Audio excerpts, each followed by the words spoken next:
There's something major happening with European travel right now that you should know about before you book another flight in 2026. And I need to talk to you about it because most people have absolutely no idea this change is coming. And here's the frustrating part. Nobody's really announcing this in a way that reaches everyday travelers like us. When you book your flight, the airline does not mention it. You don't get an email alert either. You don't see a pop-up warning. You just show up at the airport one day expecting everything to work exactly the way that it did. And suddenly, the line's barely moving. People are confused, and you're standing there wondering what in the world is going on and what has changed. So before you book your next trip to Europe, whether it's Paris, Rome, Barcelona, or anywhere in the Schengen zone, let me break down what's happening right now, why it matters to you, and exactly what you need to do to prepare for that European trip in 2026. For decades, the process was just straightforward and simple. You'd fly into Europe, hand over your passport at border control, get that satisfying stamp in your passport, maybe answer a quick question or two about your visit, and you were all the way through to start your destination. Done. Easy. That familiar system is ending very soon. And what's replacing it is something completely different. It's called the Entry-Exit System, or EES for short. Europe is transitioning from those traditional passport stamps to a fully digital border tracking system. Instead of the ink stamp that you're used to in your passport, your entry and exit will be recorded electronically and stored in a central database. Your entire travel history is going to get tracked automatically across the entire Schengen zone, which covers 27 European countries. And here's the big change. The very first time that you enter Europe after this system goes live, you're going to be required to provide biometrics. That means fingerprints and a facial scan that gets permanently linked to your passport number. Now, I know some of you might be thinking, wait, I didn't agree to fingerprints. I get it. I agree that it feels invasive and intrusive. But here's the reality, and this isn't optional. This is the new system, and it's already rolling out at airports and border crossings right now as we speak. There's nothing you or I can do about it. We cannot opt out of it right now. The European Union expects this system to be fully operational by late 2026, but it's not happening all at once. It's rolling out airport by airport, border crossing by border crossing, which means that we are currently in this messy transition phase where some locations are ready and others aren't. Some border officers have been fully trained on the new procedures and some are still learning. And that's exactly where the delays, the confusion, and the frustration are coming from. Here's what nobody is explaining clearly enough, and this is critical. This system is specifically designed to automatically detect overstays. In the past, if someone overstayed their allowed time in Europe, it relied on manual checks. A border officer had to physically flip through your passport, look at the stamps that are in there, and manually count the days that you have been there in that country. Now the system does all of that electronically and instantly. It knows exactly when you entered, when you left, and how many days you've used up out of your allowed 90 days within any 180-day period. That's how it is. So if you're someone who used to loosely track your days in Europe, or you thought, I'm pretty close, that won't matter. But listen, you have to be careful now. That habit is about to become really expensive. The system calculates it down to the exact day, and there is zero wiggle room. And here's the thing that's catching people off guard, and that is the first entry friction. What do I mean by that? The very first time that you enter Europe under these new rules, the EES system, that's when everything takes significantly longer. That's when they capture your fingerprints and facial scans. That's when they're verifying your identity against the digital database. That's when a simple border crossing that used to take 3 minutes might now take 10 or 15 minutes instead. After that initial entry, yes, future trips should theoretically move faster because you're already in the system and they're just verifying your existing biometric data. But that first time though, that's the major headache. So if you're planning a Mediterranean cruise that departs from Barcelona the same day you land, or you've got a tight connection through Paris, or you're flying in for a wedding with barely any buffer time, you absolutely need to account for these potential delays. Now, let me talk specifically to my senior travelers for a moment, because this impacts you in some unique ways that I want to make sure you're prepared for.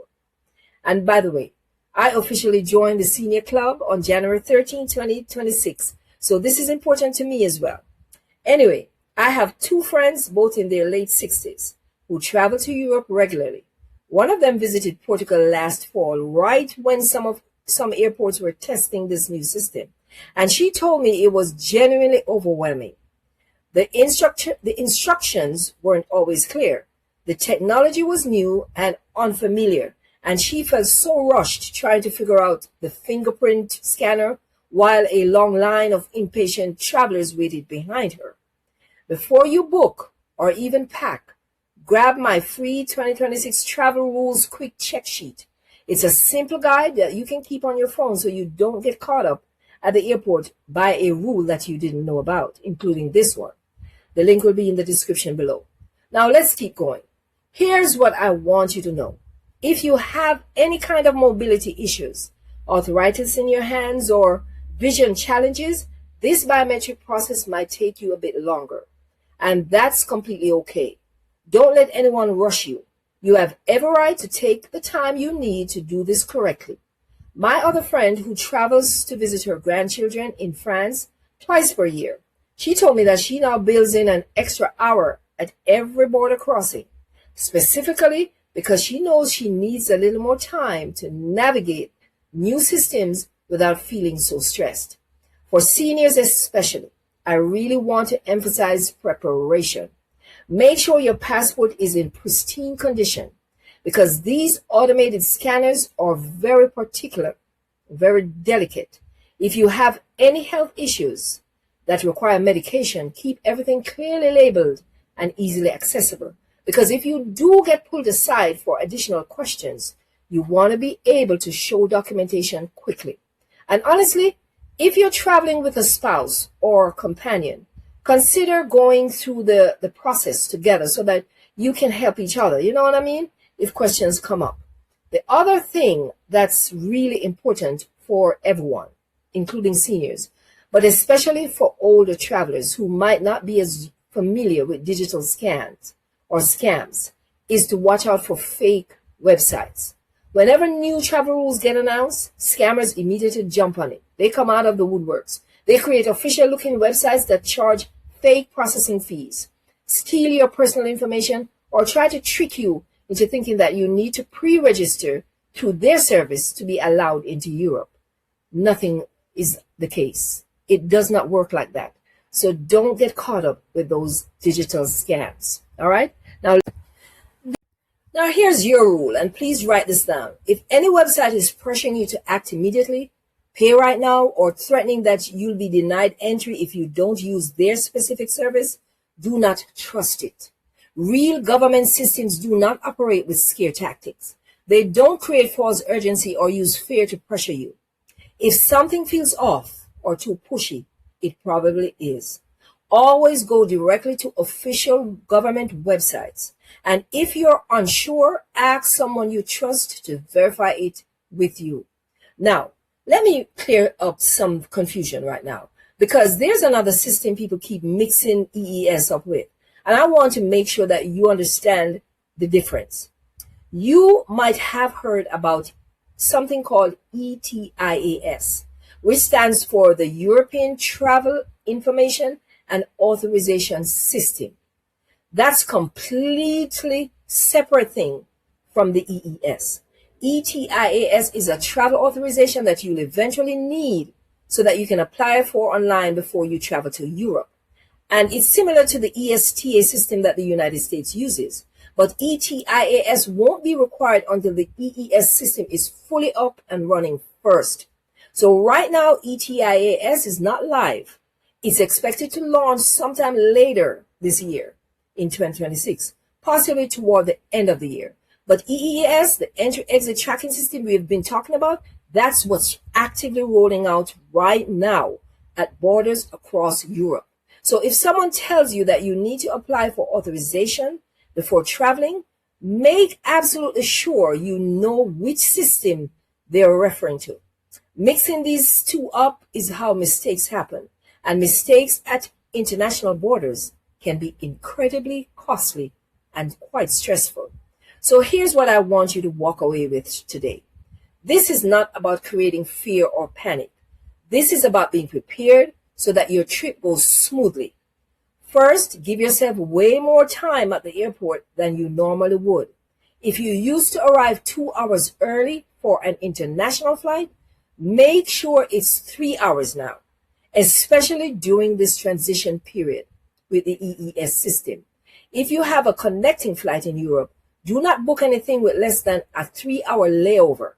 That extra time is your insurance policy against unexpected delays. Second, you're going to check your passport condition right now before you book any flight. I'm completely serious about this one. Automated scanning, those systems do not tolerate damaged pages, loose binding, water stains, or anything that looks questionable. In the old system, a human officer might have looked at your worn passport and waved you through. Anyways, but not now. A machine will not do that. If your passport has been through the washing machine, if the cover is separating, if there are any tears or serious wear and tear, get it replaced immediately before you travel to Europe. Thirdly, you're going to start tracking your European travel history properly if you visit regularly. Know your exact entry and exit dates for every trip to the Schengen zone. Do not guess. Do not rely on your memory. Do not assume that you're probably fine. The system is tracking you digitally now, so you need to track yourself just as carefully. If you're someone who goes back and forth to Europe multiple times a year, start keeping a detailed spreadsheet or use one of the apps designed specifically to calculate your 90 days within the 180 days allowed. Fourthly, and this is probably the most important thing that I can tell you right now, stop assuming that the way things have been always is the way things are still going to be. That assumption is how those travel problems happen. Not because someone was reckless or careless, but simply because they did not know the rules had changed. The system shifted and enforcement changed, and they showed up at the airport expecting everything to be the same as it was last year or last time that they traveled. Travel rules change quietly, almost invisibly, but enforcement changes very loudly and very publicly. Usually when you're standing in line with 100 frustrated people behind you and a border officer who does not have time to explain anything to you or even the patience to do so. Look, the best travelers aren't the ones who have stamped the most passports or visited the most countries. The best travelers are the ones who stay informed before surprises catch them off guard. And as we move deeper into 2026 and beyond, there are going to be more changes like this one. Not fewer changes, but more. Border security is tightening globally. Digital systems are replacing manual processes everywhere. And the travelers who adapt and prepare are the ones who keep enjoying smooth, stressless travel. I'm going to keep breaking down these kinds of updates and changes for you as they happen, calmly and clearly, without unnecessary drama, so that you can travel confidently and avoid the problems before they start. If this video was helpful, please hit that subscribe button and turn on your notifications bell below, because I'll be covering every major development as the system continues rolling out across Europe. Don't forget to pick up my free 2026 Travel Rules Quick Check sheet and simple guide that you can keep on your phone so that you don't get caught at the airport by a rule that you didn't know about. The link is going to be in the description below. Go ahead and grab it. Thank you so much for watching and for staying till the end. And I'll see you in the next video. Safe travels. Bon voyage.